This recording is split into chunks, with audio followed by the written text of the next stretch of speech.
Alrighty. Hello, everyone, and happy freaking Sunday. It's time for a little chat. Super excited to always connect with my lovely community.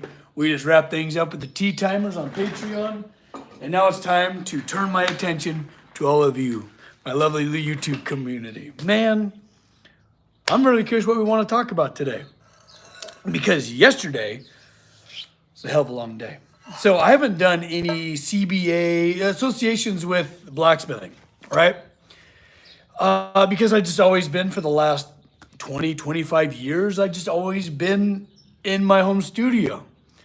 But I was invited to be a judge for this whole blacksmithing, like forge off sort of a thing. And I was deeply honored, because you got legends I met all of them yesterday. It was amazing. But people like Mark Asprey that practically wrote the book on the modern day traditional blacksmith. And I'm over here scrutinizing his forge welds and stuff like that as a judge. And gosh, sure you want me? A little bit of imposter syndrome there. Hey, Harry, cheers, my friend. And Hammer, it's been a while. I know, Pandak, it's been forever, buddy. Sup? Oh, well, welcome everyone. I am excited for our, conversation. I'm a little more subdued because, it was from 6 a.m. till late. Yeah, it was, we were, passing the whiskey around the campfire as Mark Asprey played his ukulele. It was a hell of a day, but very fulfilling. When it comes to blacksmithing, I got my apprentices through Patreon, but also I just for decades now, almost decade. Well, actually, plenty of decades. Not quite 3, but over 2. I've just been working alone, right? It's just been kind of solitary for me, and it was really neat to be surrounded by so much camaraderie, so much skill. God, they were just doing so good. It was a rad experience. If you don't know what the hell I'm talking about, I posted a bunch of stories about it on my Instagram. But it was a trip. It was one hell of an experience. How's the hangover? It's non-existent. We're trained professionals around here. Yeah. But yeah, it was wild. I tried to document as much as possible, but I had to be so engaged the entire time. But what do you guys want to talk about? Oh yeah, looking to feast in the Discord. William, ooh. I haven't looked in the last hour or two. Is there something I need to look at? I'll go check it out. Don't you worry. Justin, it looked really cool. It was really cool. There was so much technical skill there. It was rad. There's people came from all around California. There's incredible smiths out there. And people came from all around to compete in, teams of 4. There's some were, teams of 3, but man, they were just moving steel. It was pretty impressive to watch. Hello again from South Africa. Woven, it's so good to see you always. Made the honey jack candy pancakes. Well, now I'm hungry. I just had lunch. Now I'm starving again. Thanks a lot. My goodness. I'm a big old sucker for pancakes. Honestly, I'm a big old sucker for just about anything. There's not much food I wouldn't just devour, Not only that I'm a hungry guy, but I'm not picky. I just love food. I love flavors. I love cultures. I will definitely be the guy, getting honey dipped crickets on the street corner, I'm pumped. Maybe India, you ever see the stalls where they're just sloshing curries and stuff like that? I don't know if I got the gut microbiome to be able to handle that, but you know what? I'll give it a shot once. What about bacon pancakes? Oh, come on now. Yeah. You put anything on bacon. Shit, you could damn near never mind. I'm not even going to say that because that's gross. Wish my ear would stop hurting. Oh, my throat. Oh, gosh, you got some sinus pressure? I'm so sorry. I hope all the well wishes, you'll recover, Like in tea time, we were talking about the day and age that we're living in and try not to, stare at the darkness, but you could take a peek at it, but just trust in your endurance, your perseverance. You guys have gone through a lot. Trust that you'll get through whatever you're going through right now, Zarin, you look like a Viking. Oh gosh. Like a Netflix show or something? I don't know. Pecans, not pancakes. Oh. That sounds delicious. Yeah. Sorry, I misread. It was a long day yesterday. I'm a little fatigued. Two things any blacksmith needs: bacon pancakes and copper dog. Where's that copper dog? Copper dog, come here. He's around here somewhere. He's never far. He's always within, speaking distance. And tea or coffee. You know what? I had a little bit of cup of coffee this morning, but right now I got some Irish breakfast. Speaking of which, I need myself a little top off. Man, I'm just kind of a sucker for black tea. It's good stuff. What I really like about it is I can just continue to add hot water and it'll continue to steep throughout the day and it'll just end up just being water at the end of it. Do you like dragons? Do I like dragons? Freaking love dragons. Dragons are some of my favorite mythological creatures. Actually, that's a fun question for my community. What's your favorite mythological creature? Because there's so many. Gosh, there's from Pegasus. There's manticores, all sorts of crazy stuff out there. Yeah, and it could span. Let's say it can span sci-fi too. What's your favorite? Who doesn't love dragons, right? Absolutely. You don't sweeten your tea. Oh, gosh, no. William, hell no. I'm sweet enough. It's 10 p.m. I hope you're having a really good evening. Chinese dragons are pretty cool.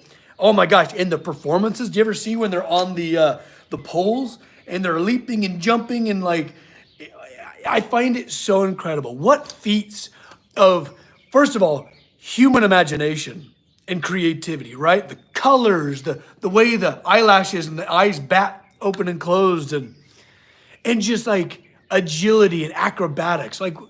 People are amazing. People amaze me every day. I mean, gosh, I could even, be in the DMV and be blown away by something. We're pretty incredible beings, you just kind of look for it, Master Chief, what's up, Rage? Dragons are real. I mean, I would love that. Also, like Fenrir. Ooh, yeah. Next eclipse, you got to shout at them, It was so uplifting and encouraging. Catherine, that's so good to hear. It's always such a joy to have you in tea time every morning, over there at the Patreon, man. You always have such wise words to share. I love it. Ooh, yeah, Scout. Leafy sea dragons. That's cool. Kind of like a seahorse. Some of those seahorses are so cool. Some of those seahorses are so beautiful. Yo, what's up? How's your week? It's been great. Yesterday we had that huge blacksmithing competition from, master smiths from all around California. That was crazy. That was absolutely crazy. I posted a bunch of stories on Instagram. But when I had the wherewithal, when I wasn't judging, I it was fun because we had a huge crowd. I would say over 1,000 people showed up for that. That was incredible. But it was really incredible to be able to talk to people, answer questions, and you just see the literal spark, ignite in their eyes. When they see hot steel get moved, you see a bunch of kids what the? This is crazy. I want to do this, It's cool. Paul, good afternoon, my friend. You need to do it again. I think this is going to be a yearly thing. Absolutely. Merry Christmas. Is it? Don't know. My heart can't take a surprise. Is it already Christmas? Don't even say that.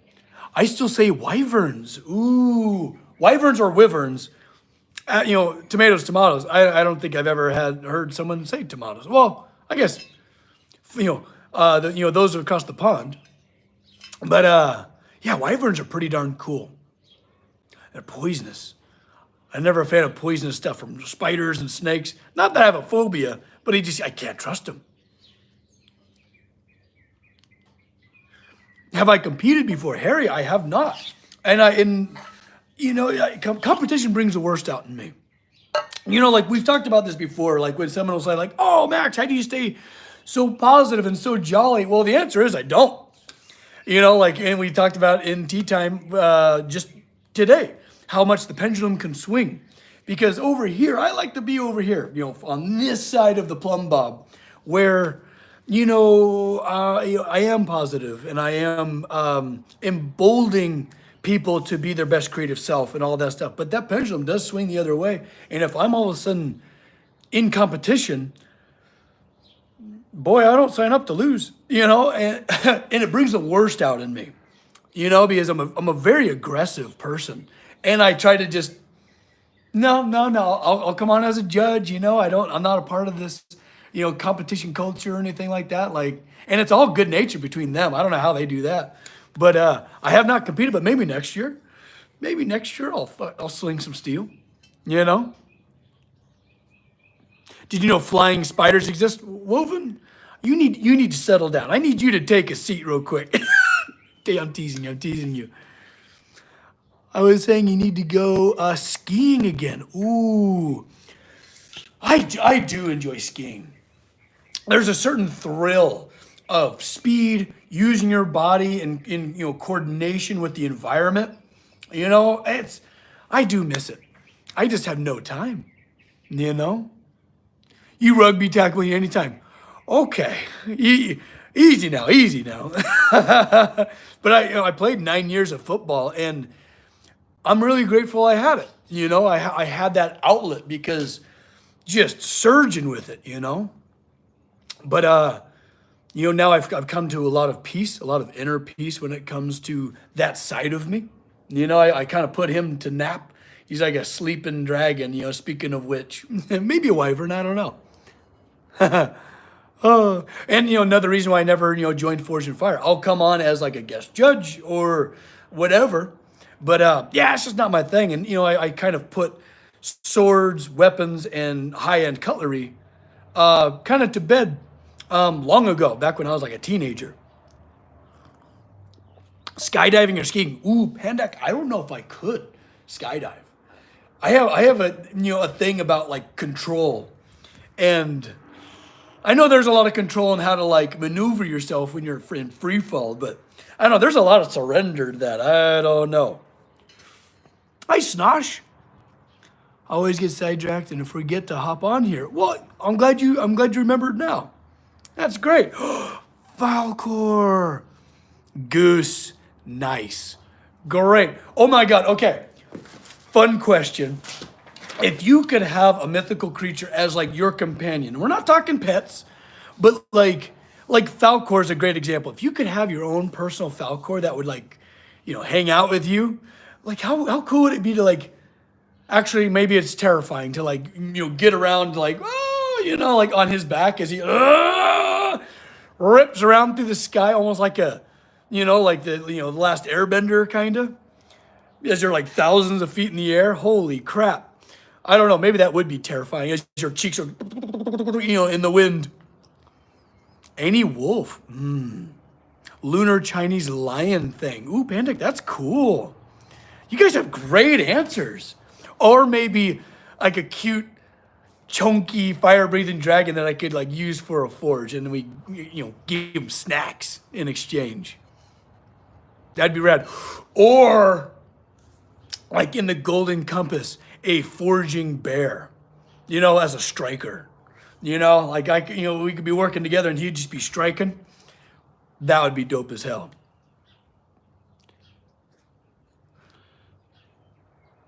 Right? Appa would be incredible. Meat lug, yeah. You look like a wolfman. Ooh. I'm definitely a little restless on a full moon, if you know what I mean. Ooh, a tiger dragon mix. That's cool. The bear would eat you. I mean, if it was a normal like what the hell do you even call them? Oh my God. Panda is messing me up, the pandak. Polar bear, yeah, they're gnarly. They're we're snacks to them. Pseudo dragon. So you gotta think, right? If you had a familiar, let's say, a big old forging bear. I can't just like take them anywhere with me, but a pseudo dragon, like they can just be kind of like chilling on your shoulder. They can turn invisible, but still be with you. They can talk to you. You know, they'd be good conversationalists. Kitsune, nice. A dire bear, rad. A bear from the Golden Compass, yes, Snosh, exactly. Yeah, the forging bear. What was it, Bjorn? I don't remember. It's been too long. But yeah, I think that would be pretty cool. Or like a little fire spirit would be great, especially for heats. You know, you almost wouldn't even have to go back into the forge. They can just heat it as you're working. That would be pretty cool. The stream is laggy. Oh no, I'm so sorry. My God, I'm connected to my Wi-Fi and all that stuff, right? Okay. I'm sorry about that. I'm out here in the country, and that's the best I got. Ooh, Phoenix would be, yeah. Oh, Uric Barrison, that's what it was. Thank you.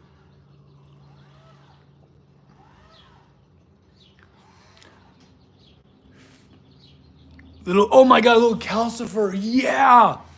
I want to be able to talk to my compadre, right? Like my familiar. Pegasus would be cool.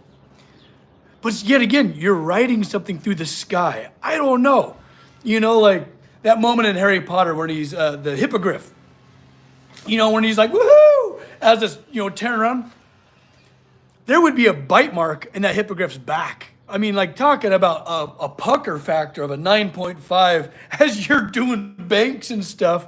There's no seatbelt. There's nothing going on. Holy crap. Yeah, Calcifer would be dope.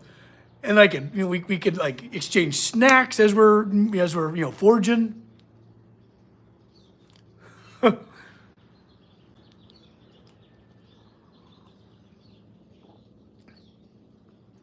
Paul, that's rad. Cerberus is my favorite companion. Ooh, nice. Oh, you guys are so good. I love the John Williams score for that part. Justin, absolutely, my friend. Yes. John Williams, I don't think any of us, even if you love John Williams music, I still don't think it's enough.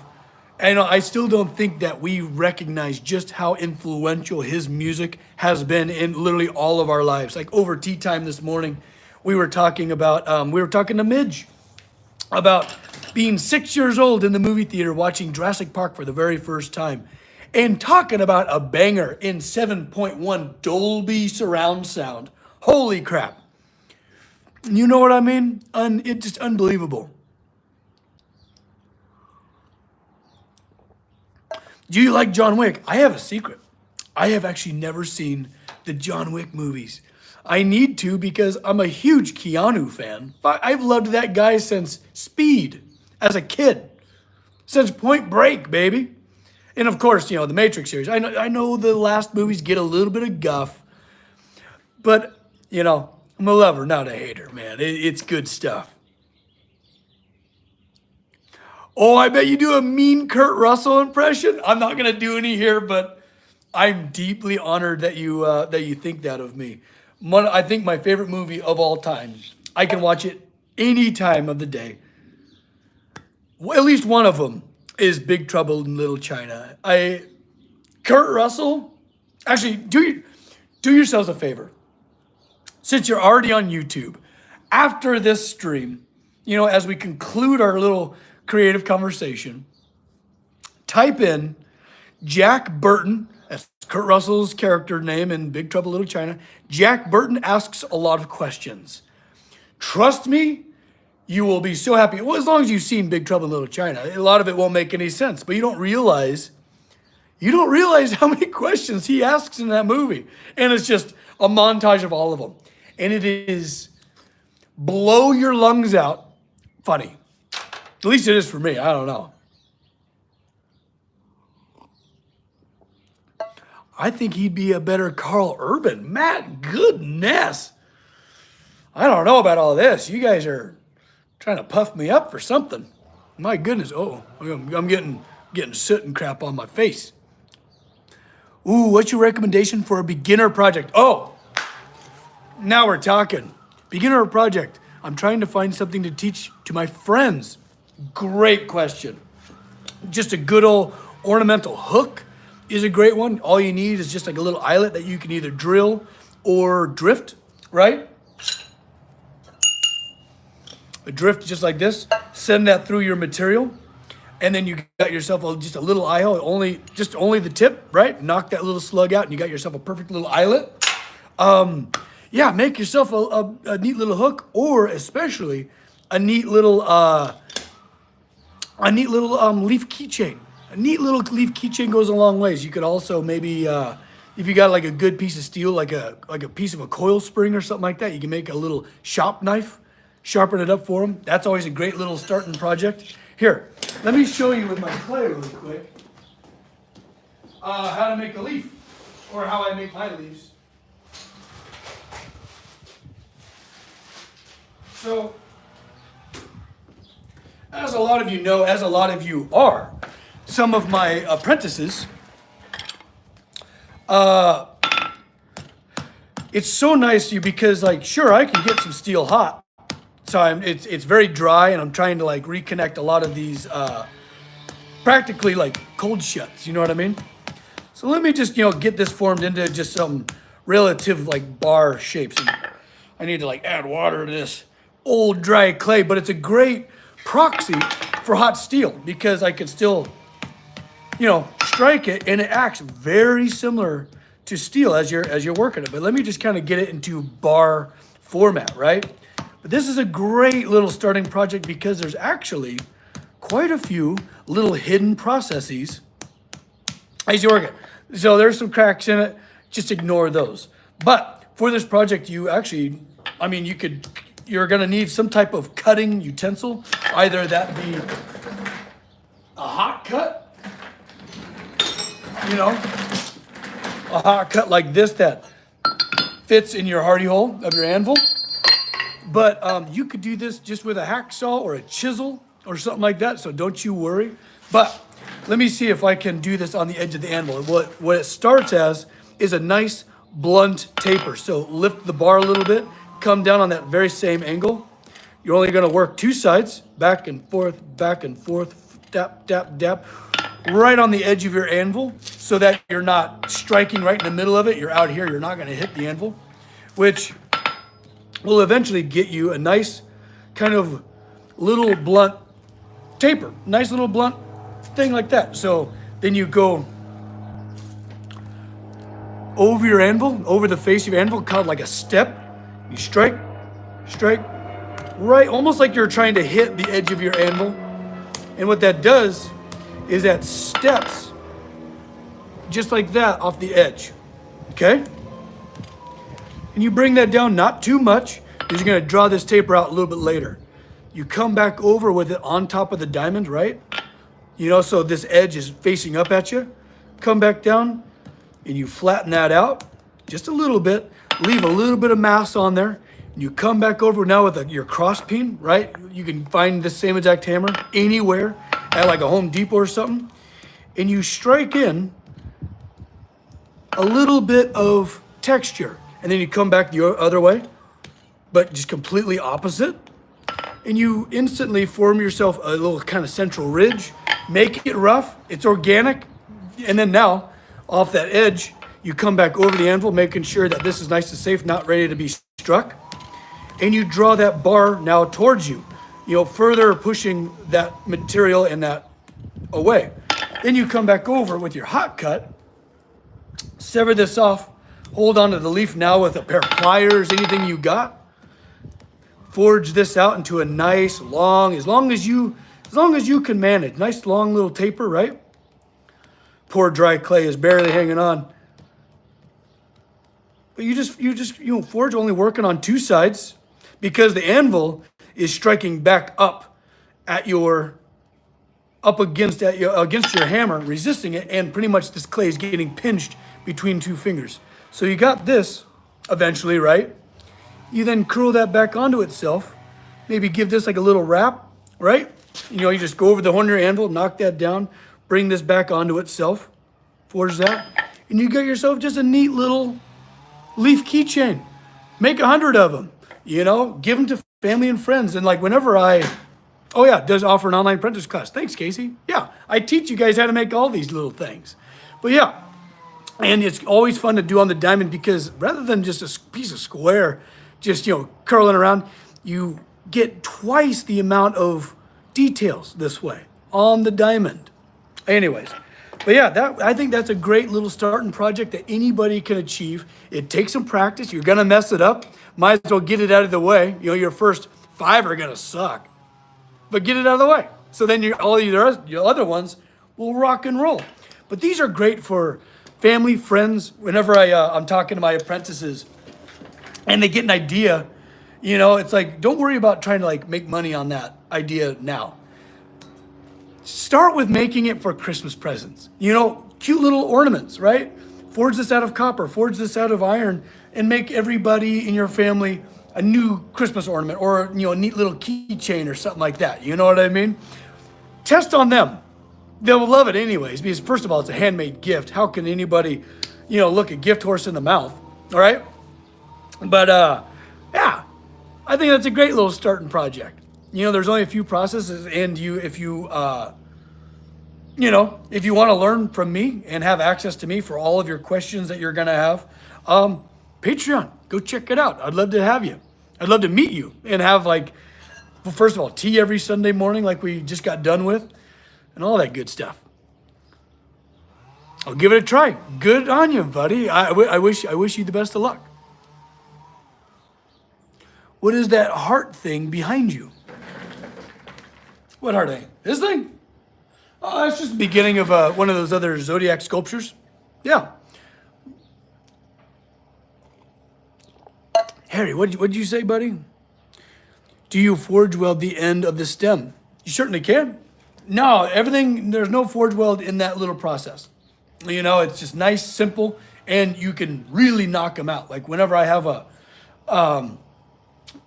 a field trip of, you know, kids from a school, they'll come into my workshop and I'll forge like 30 of them in just rapid succession. You know, it's just on the end of the bar. And then once you do a hot cut, that piece of bar goes back into the forge.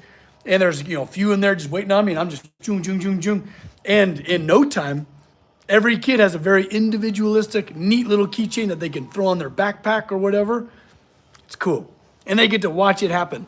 And what's really cool too is because as I'm kind of curling stuff around, they can be like, oh, you know, do you want it to curl this way? Or do you want it to curl this way? And they're like, ooh, that way, that way, that way. Or do you want to have like a long stem or a short stem? Short stem, yeah. You know, it's very cool and very interactive. But, you know, as I tell a lot of my apprentices, make a whole bunch of leaves, make a whole bunch of them. And, you know, it's going to be great because you're going to be able to watch your progression as you get better and better. And if you got just 100 laying around, hang them with some twine or some fishing string or something, and then they just kind of clink together like neat little wind chimes, you know? It's a great testament to your transition into being a very, very talented blacksmith. Jesse, no worries at all. What would be a good project for a demonstration? I want something to show what I can do, but it's not complicated. Honestly, one of those little leaves are great. You know, especially if you're using bigger bar where, you know, the further people are away from you, the harder it is for them to see what you're building. And honestly, forging out like a cool little leaf out of some, you know, kind of significant bar, cool it down and toss it into the crowd where, you know, people can like feel it. And, you know, people love texture and they like speed. You know, people don't have a really high attention span if they're, you know, at like a festival or something like that. People are only going to stick around for 1 or 2 heats. So they got to see something pretty quick. Where do I get the metal for the project? I order it in huge bars, 20 feet long, big old bars. And then, yeah, I take my trailer and I load it up and I bring it back to my workshop, just like the Grinch, and I get to work.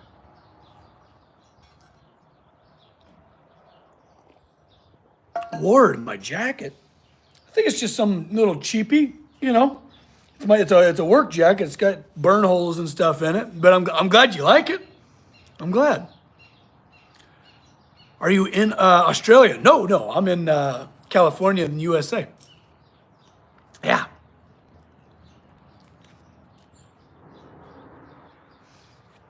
I have an idea how to jerry rig a hot cut hardy. Yes. I'll take a pick one. Oh man, absolutely. There's so many ways. It is almost infinite tile how many ways you can make yourself a hot cut. And, like sometimes you don't have a welder to where, like this was my very first hot cut ever, and I got like a little fullering part here, and then I got the sharp part, and I just took a bit of 1 inch mild steel A36 bar, and then I welded this like little bar on there, but still, she works great.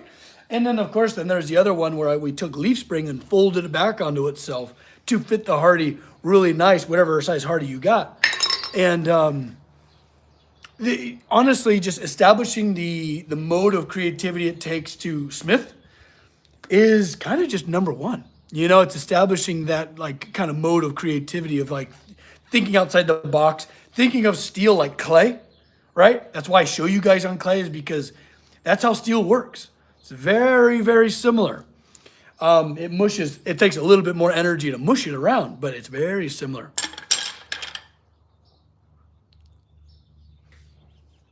What part? Let's see. Oh, looking to move to SoCal myself soon. Oh yeah, I'm in like on the central coast of California, so mostly like SenCal, if you will. Oh man, we've been actually having some pretty gnarly storms, and I'm grateful for the rain. We were looking at a bit of a drought this year, but we got a bunch of rain, but along with that came a bunch of wind, and I'm gonna have to be a carpenter today because I lost a bunch of fence, so I'm gonna be doing that right after this. Actually, I should get to work. Darn it, I need to. I've been procrastinating all morning, doing good stuff, doing community stuff, but I think I need to, put the tool bags on and get to carpentry work, darn it. I have to go to take an exam. Wish me luck. Harry, good luck. You can't see them, but I got my fingers and my toes crossed. Good luck, buddy. Oh, man. Well, I'm going to leave you here. Harry, good luck, my friend. It was great talking to all of you. Like, I love, being able to, like, share a cup of tea with all of you and just have ourselves a little chat, But I hope you have an amazing, whatever's left of your Sunday, be kind out there, be kind to yourself. It's kind of tough times, and we got to kind of guide where we put our attention, because I believe we're kind of forging our own path a little bit. But wish you the best of days. Take care, everybody. I'll see you throughout the week. Bye-bye.